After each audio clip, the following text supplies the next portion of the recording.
Hello and welcome. At time of recording this video, it's 11:30, so good morning to you all. Right, well basically I'm doing a piece here, like a log again, and stuff.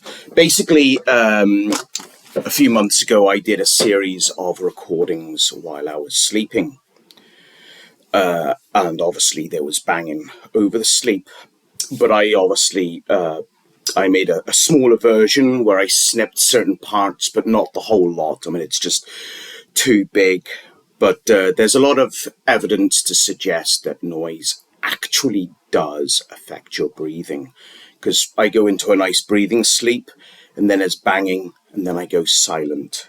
If you've been trained in that way, and you can wake up gasping. Earlier on, I used to do more of that, but I still do occasionally where I wake up and I feel like I have actually died because my breathing has gone into such shallow breathing. So noise, this is science. This is cause and effect. When you do something, there's a repercussion. That is the basis of existence, of life. When you put chemicals in water, something's going to happen. It's like the early forms when people studied the gravity. They obviously dropped something and they watched it fall down, and they thought about it. They theorized on it. The great thinkers thought for hours and hours, days, practically, upon something falling from the ground. So cause and effect. The world cannot really get away from that at the end of the day. But this is to help people who are suffering greatly from things like sleep apnea, to underline that breathing is vital, nearly, and that, it's good to breathe when you get up in the morning, because sometimes when you are being provoked by a lot of noise, your chest and your stomach's very sore, and it's a bit like smoking. Your lungs have shrunken their capacity with the noise, because obviously it's like when you eat, your stomach slightly shrinks because when you eat lots, it stretches it, and breathing stretches those lungs and reaches out to all the lovely feelers. There's a name for it where it represents almost like the roots. I forget the name, where the body is in relation almost to nature in a lot of respects. So it's good to take deep breaths. So you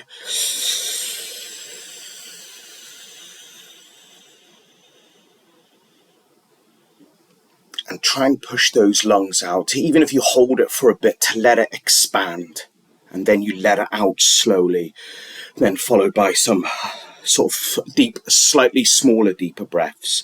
And you could do that maybe 3 times, and it stretches your lung capacity, basically.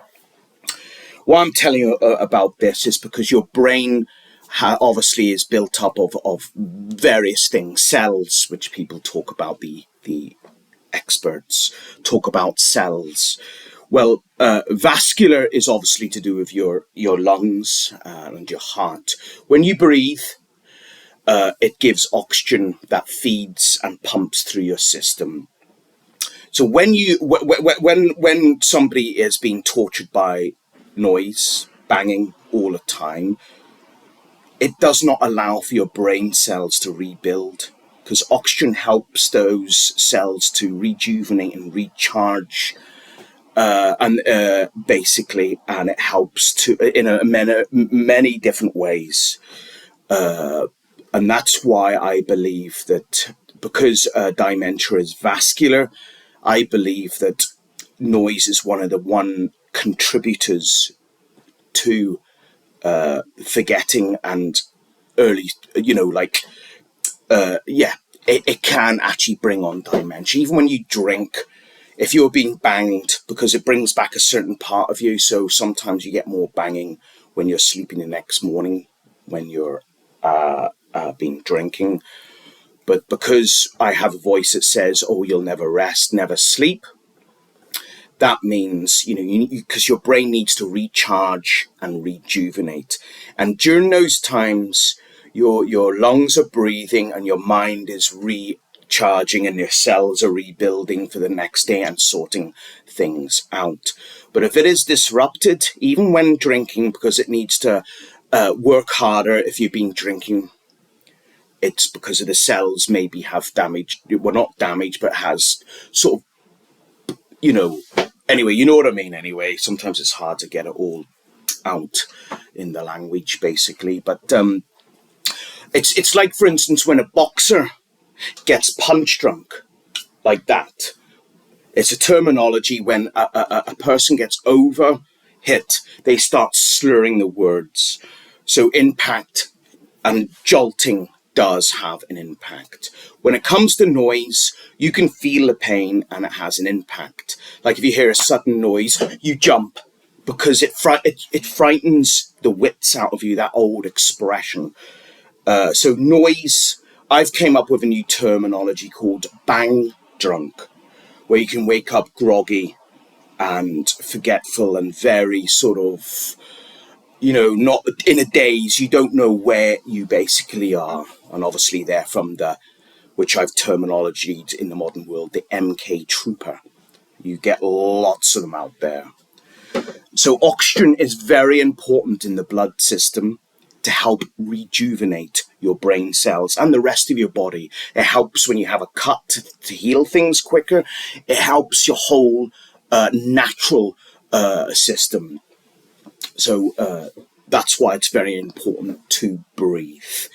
And anytime you feel anxious as well, it's just take time and have a breathe. And even if you put your head between your legs, sit on even outside, and if you're having panicky, try and slow down that heart rate, and that breathing helps, that deep breathing.